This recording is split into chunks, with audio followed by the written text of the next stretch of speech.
지난 2021년 유엔 무역개발회의 설립 이래 처음으로 개도국에서 선진국으로 지위를 변경한 나라가 있는데요. 그 나라는 바로 한국입니다. 이 사례는 57년 역사상 처음 있는 일이라고 하는데요. 특히 이 과정에서 만장일치로 가결되어 명실상부 선진국임을 알려주는 사례가 되어 다른 나라들에게도 발전할 수 있다는 본보기가 되었습니다. 이런 시대의 흐름에도 여전히 한국이란 나라를 후진국으로 생각한다거나 어떤 나라인지도 모르는 외국인들이 많다고 하는데요. 이와 관련된 사연을 발견하게 되어 여러분과 공유하고자 합니다. 해당 사연은 제이슨 씨의 SNS 내용을 바탕으로 재구성된 스토리입니다. 안녕하세요. 저는 미국 실리콘밸리 기업에서 일하고 있는 제이슨이라고 합니다. 모든 사람은 어릴 때만큼은 호기심이 많아 배울 기회가 많다고 하죠. 저는 성장하면서도 그런 사람이었습니다. 항상 호기심이 많아 모르는 것이 있다면 전문가에게 물어보기 일쑤였고 심지어는 직접 경험해봐야만 했어요. 자동차가 어떻게 만들어지는지 궁금하면 관련 강의를 들었고 그 과정을 보고 싶어서 직접 현장직으로 들어가서 제조업에서 일한 적도 있었죠. 영업이 궁금해지자 과감하게 일을 그만두고 다짜고짜 자동차 영업팀에 들어가기도 했어요. 대학교를 진학하지 않고 많은 경험을 쌓자 저는 말 그대로 어떤 것을 해야 마케팅이 먹히는지 아는 사람이 되었습니다. 그래서 저는 이 경험들을 활용할 수 있는 마케팅을 전문적으로 배우기 시작했어요. 그리고 제 경험은 확실히 마케팅에 투영시키기 좋았습니다. 남들과는 특이한 현장 경험과 마케팅 실행 능력 때문에 많은 기업에서 스카우트 제의를 받게 되었어요. 여러 기업 중 저는 새로운 시도를 좋아했기에 큰 고민 없이 신생 기업에 들어가게 되었습니다. 이유는 간단했어요. 어느 정도 이름이 알려진 곳보다 신생 기업이 제 도전들을 더 쉽게 받아들여 줄 것이라고 생각했거든요. 지금과는 다르게 제가 입사할 당시만 하더라도 배달 관련 어플을 제작하고 있던 기업이었습니다. 막상 처음 사무실에 출근했을 때는 금방 망할 수도 있겠다 싶었습니다.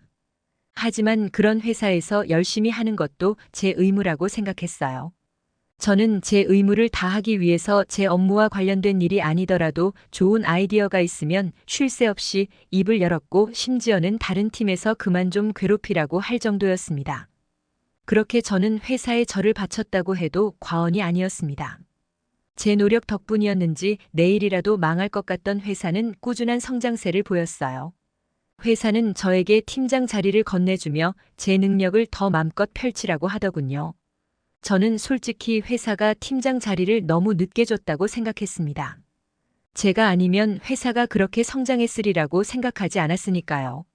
저는 팀장이 된 첫날, 새로운 프로젝트를 위한 팀을 만들기 시작했습니다. 마케팅만 하는 것이 아닌 새로운 어플을 출범하고자 했거든요. 저는 모든 팀에서 인재라고 생각되는 인원을 선출했습니다. 회사는 얼마든지 밀어주겠다며 인원들을 붙여주었죠. 출발이 좋았고 반년이 넘는 시간을 쏟아부었어요. 그리고 보기 좋게 망했습니다. 이유는 바로 동양인 직원 한 명 때문이었죠. 그는 첸이라는 한국인 직원이었습니다. 첸은 프로젝트에 대한 기획에 대해서도 불성실하게 하더니 결국 중간에 회사를 아예 그만두더군요. 다른 경쟁 회사에 간 것도 모자라 저희 자료까지 빼갔습니다. 그리고 저희 어플 자체를 완료되지 않은 상태에서 출시하여 보완하는 식으로 실행해버리더군요. 저희의 성과가 한순간에 물거품이 되는 순간이었습니다. 그렇게 저는 실패를 맛보고 한 가지 생각을 정립하게 되었습니다.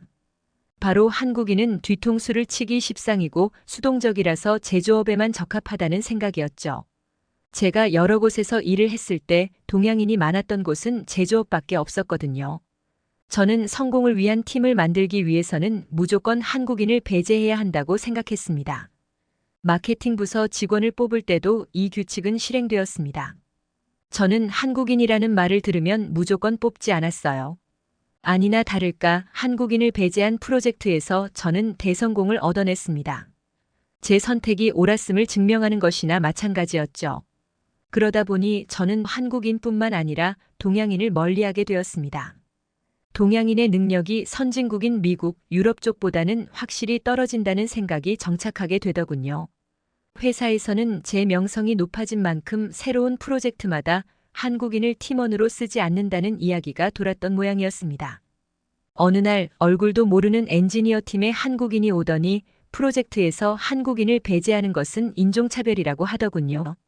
제가 첸에 관련된 이야기를 들었는지 묻자 그는 들었다면서 첸은 한국인이 아닌 중국인이라고 알려주었습니다. 하지만 제 머릿속에는 동양인이니 기질이 같을 것이라는 생각이 들더군요. 겉으로는 그렇게 답변하지 않았으나 저는 능력순으로 사람을 뽑는다는 말로 그에게 답변하고 끝내버렸습니다.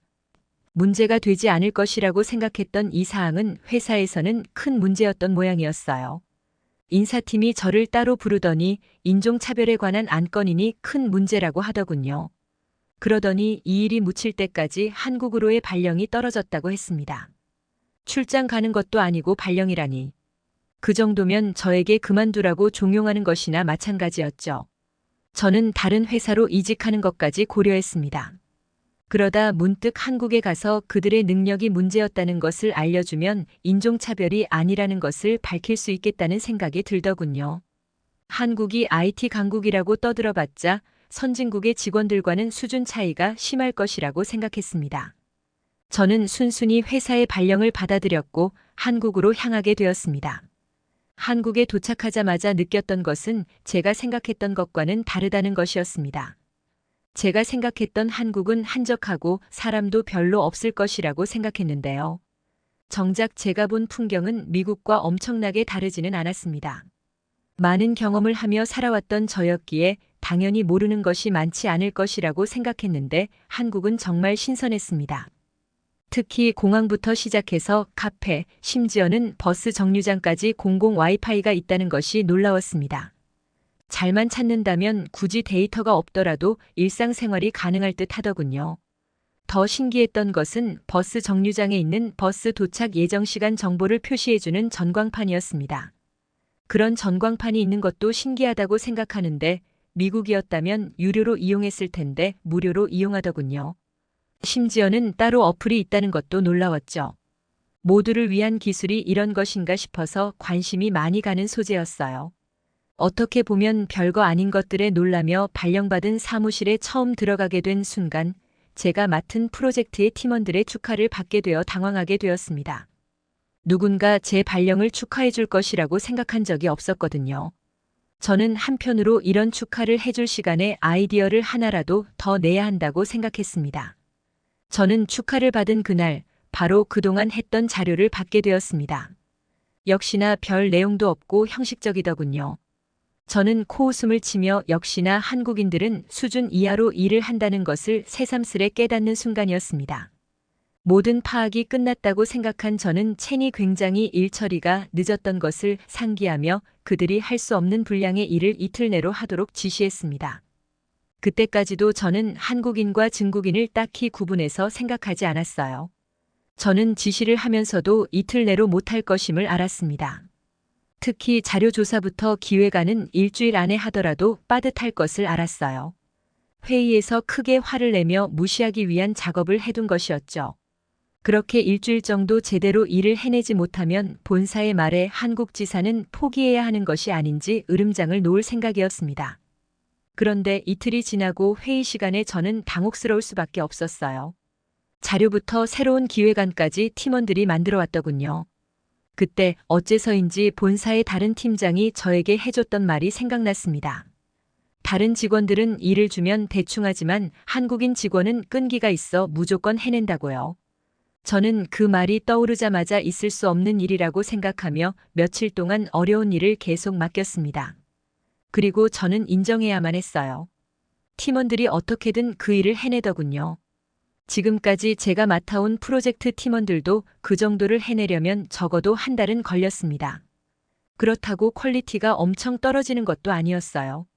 저는 제대로 그들을 직시하기 시작했죠. 그리고 함께 프로젝트를 성공으로 이끌고 싶다는 마음이 커졌습니다. 모든 팀원의 의견을 수용하고 적용하며 저는 본격적으로 프로젝트에 집중하기 시작했어요. 글로 다 담을 수 없는 시행착오 끝에 프로젝트는 성공리에 종결하게 되었습니다. 제가 끝까지 팀원으로 뽑지 않았던 한국인들과 함께 한 프로젝트가 말이죠. 저는 덕분에 무사히 미국으로 돌아올 수 있었고 인종차별자라는 타이틀도 벗게 되었습니다. 저에게는 한국에서의 경험이 한국과 한국인에 대해 제대로 알 수 있었던 기회였다고 생각해요. 능력뿐만 아니라 한국인 특유의 끈기 덕분에 해낼 수 있었거든요. 프로젝트는 근 1년에 가까운 시간이었어요. 중간에 엎어질 뻔한 적도 있어 포기가 눈앞에 있던 순간 어떻게든 방법을 도모했던 것이 바로 한국 팀원들이었습니다. 미국 팀원들이었다면 아쉬워하며 다음 프로젝트를 생각했을 텐데 말입니다. 어쩌면 지금의 한국이 선진국의 반열에 오를 수 있었던 것이 바로 그런 한국인들의 끈기와 노력 덕분이지 않을까 싶습니다. 한국에서의 마지막 날 떠나는 저 때문에 아쉬워하며 눈물 흘리던 한국 팀원들이 생각나네요. 각자 능력을 인정받아 다른 곳으로 이직했다는 것을 들었는데 부디 좋은 대우받으며 자신의 능력을 펼쳐갔으면 좋겠네요. 오늘의 사연 어떻게 보셨나요? 한국인 하나하나가 모여 지금의 한국으로 발전되었다고 봐도 과언이 아닌데요. 오늘날의 빛나는 한국을 만들어주고 계시는 여러분, 오늘도 수고 많으셨습니다. 저희는 여러분의 사연을 기다리고 있으니 소개해주고 싶은 사연이 있으시면 언제든 제보 바랍니다.